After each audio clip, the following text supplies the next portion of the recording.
Hi, I have not been doing the Postimees information digest for quite some time, and I'm doing it today, 27th of April. So let's go. Let's start with the weather. The weather at the moment is cloudy, but it's not raining or not snowing. And for the few days ahead, for tomorrow, they promise they're telling that in Tallinn will be -1 to +7 degrees. And for the day after tomorrow, 29th of April, -3 to +8 degrees. And there is wind 3 to 8 miles per second. Not miles, but meters per second. So let's start with the headlines. The first headline is about the 11 cultural objects or buildings which now have to be decided which one, two of them they will be paying to build. So that's the first headline.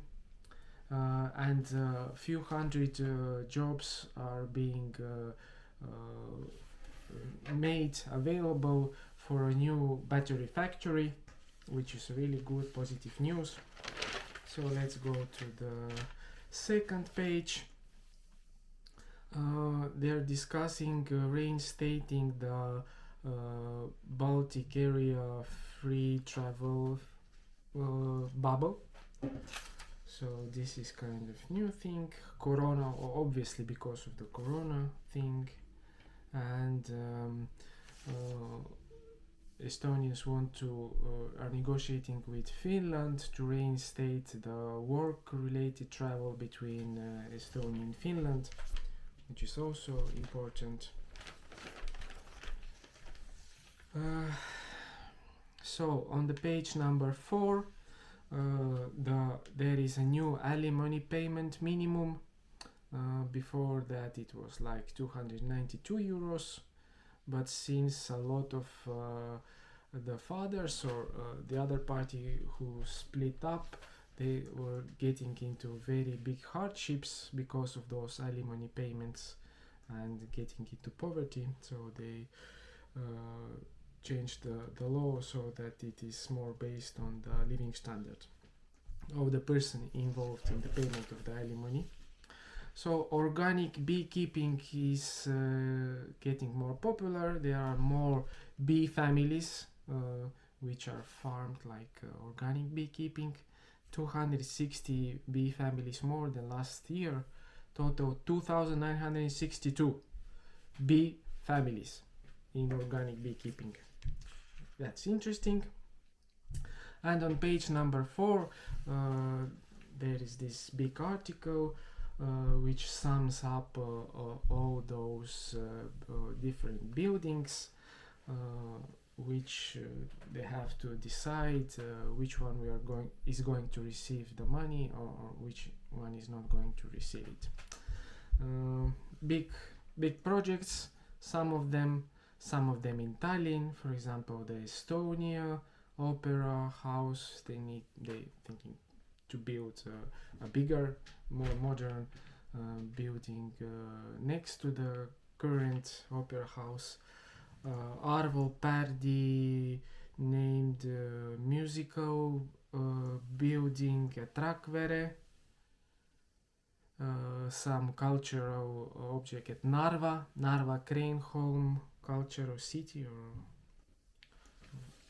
there are some cultural buildings proposed in Saaremaa Museum. So cultural center in Tartu area. This is really politicized event, and there is even one article afterwards, so I'm not going to go very deep into that news. Also the Estonian Heritage Museum or Eesti Rahva Museum, like Estonian National Museum, I don't know how it's called in English.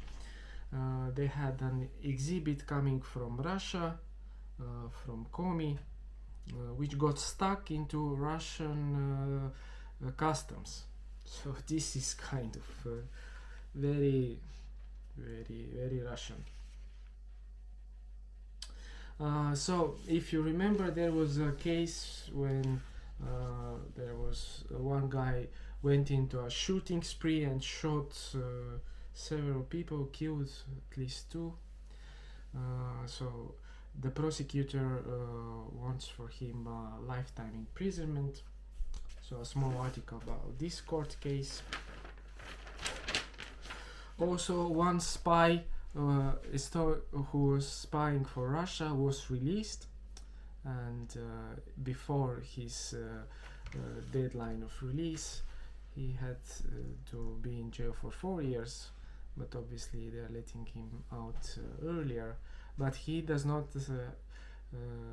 he is prohibited contacting any Russian, any Russian government institutions, so don't contact Russian spies.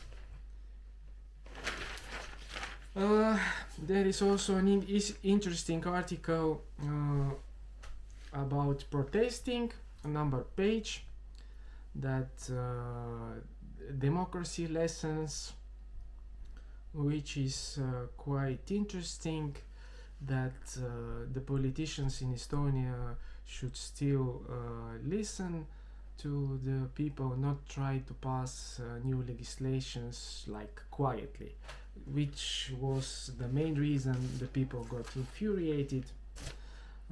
And also for the protesters, maybe for them to learn to protest, also kind of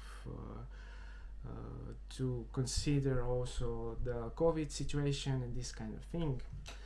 But what I find interesting, that the police says here in the article, that they write that it is better for those protests to have an organizer who can be their partner. But if you come to think about it, you should just be able to operate even if those are spontaneous protests. So maybe in Estonia the politicians and the police reacted maybe a bit harshly by the numbers. There was no beating, protesters could protest quite freely, but at some point there were more policemen than protesters.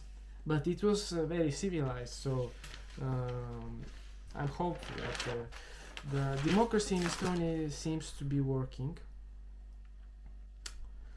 So there are some foreign policy articles, but I'm not going to go into that, about Brazil, Kazakhstan and Russia, these kind of things. So this economic page, or page number 12, big article about the new battery factory. And what I find interesting is that this battery factory, why the reason they built it in Estonia is because of the good cultural connections and logistical connections between Sweden and Estonia. So they built some main factories in Sweden, but they are going to build a factory also in Estonia. I don't know which city. Not important. Okay, so with the cooperation between Tallinn, with Estonia and Denmark, they are going to build a big wind park at Levi Bay by 2030 or before 2030. So that's a good project. There are a lot of wind is blowing in the Baltic Sea. So the IMF, International Monetary Fund, is in a virtual tour of Estonia. That's a new thing. So they are virtually communicating with business people, everything. That's the new reality. So don't expect anything to come back. Also, if you like this, please like and subscribe, because it actually takes me 2 hours to prepare this kind of videos. So if you want me to continue that, I need to have more views. Like 100 views is too little. Also in the economic section, that there are too little processors and this is making difficult for the Finnish car industry to produce some cars. So they even stopped one factory in Finland who was making Mercedes cars, which is surprise for me. Oh, and here now the editorial article is also about those 11 cultural buildings which have to be decided soon which one to build, and the suggestion is to prefer those small cultural buildings in a smaller areas because they will be much easier to finance, because this money is coming from Kulka. This is a kind of organization who is financed by the how you call it, by just a moment, I'll check. This Kulka is cultural commission is financed by gambling proceeds from gambling and alcohol and they get 8 million a year. So if some small cultural building is financed, it will be much easier. Maybe it will be built also quicker, and to prefer those small cities like Narva, Rakvere.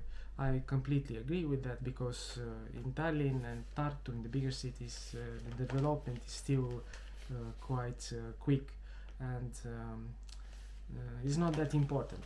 Tallinn will develop without it too.